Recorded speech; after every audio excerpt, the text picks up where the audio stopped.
Hey, in this episode, we're going to talk about red drinks, how red herring are impacting your business, or maybe impacting your ability to grow your business. What the heck is a red herring? Well, red herring is a really stinky fish. I personally am one of those people that love pickled herring. I know, weird. We're a very rare breed. I'm sure there's millions of us, but people feel very strongly about things like pickled herring, okra, Brussels sprouts, different foods. And one of them is herring. But red herring has been used for over 100 years to be pickled in vinegar. It's a really stinky fish.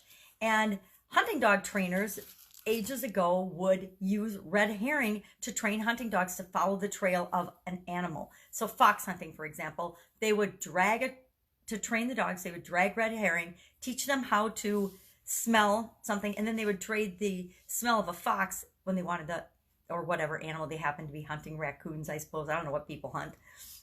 They would trade that scent, and then the hound dogs would follow that scent. Well, even as long as fox hunting days, as long ago as that, there were protesters to hunting. Some people didn't like hunting, so they would actually drag a herring across the trail of the fox to confuse the dogs. So the dogs wouldn't know where to go. They would get lost. They'd follow the scent of the red herring because that's what they've been trained to do. And they would lose the fox and the fox would get away. Crooks actually adopted the same practice to escape scenes of crime. They would have red herring and they would use the red herring to confuse the search dogs, or dogs that were looking to catch them in a crime. My cat just stole something from my table, which is always funny and distracting, right? So red herring became associated with a tactic or a strategy or something that was used to divert the attention from the main topic, or something used to confuse or attempt to confuse us or somebody away from something like the main event, the main thing that was going on.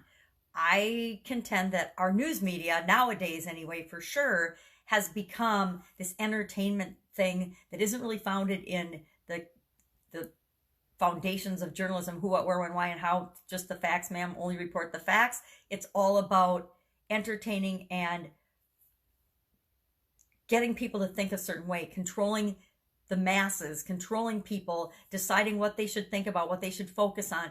And unfortunately, most of it's negative, right? Have you watched the news lately? I haven't. I don't watch the news because I gave it up decades ago. The vast majority of it is negative. It's designed to control our thinking and change our focus and divert our focus from what?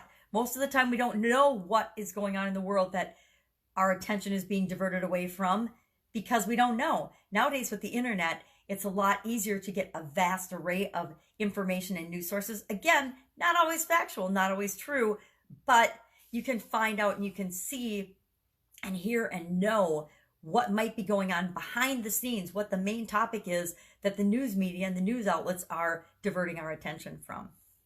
Now, how does this play out in our businesses and in how we grow our businesses? Well, our competition might be using red herrings to divert us from understanding what they're doing or finding out what they're doing. They might give out false news. Corporate espionage is a huge thing. Believe it or not, in our small businesses, we don't always think about it because we don't believe and we don't think and we don't behave that way, but it is a total real thing. And often false stories are planted, false news in the business world, false leaks of information and rumors are spread. One of the ways I used to see this play out in my most recent off-world experience was beer vendors and food vendors go from business to business to business in a small town. And they were some of the biggest rumor spreaders on the planet. And they would spread competitive information behind the scenes, but you never knew if it was really true or not. So if you wanted to keep your competition guessing, it was really easy. You would just tell your beer vendor that you were going to do a special or you were going to do something different.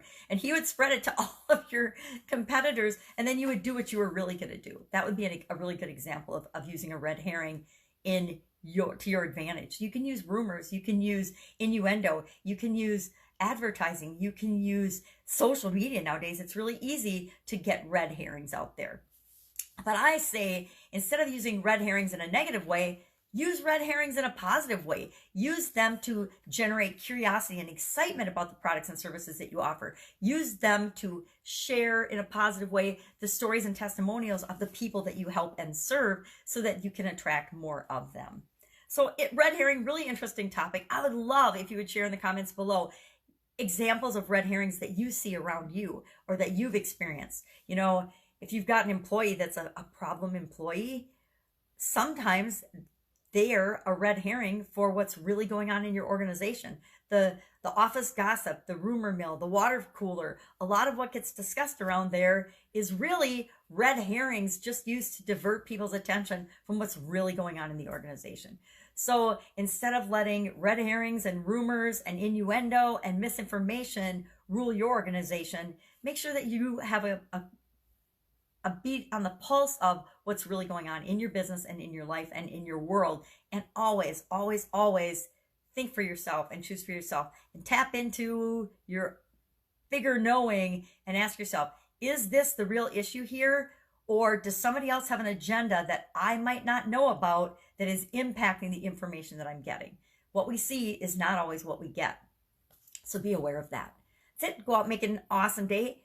I'd say have some pickled herring because it's delicious and good for you, but just go out and don't be fooled by any red herrings so that you can grow and supersize your business. I'll, of course, be with you tomorrow. Take care. Bye.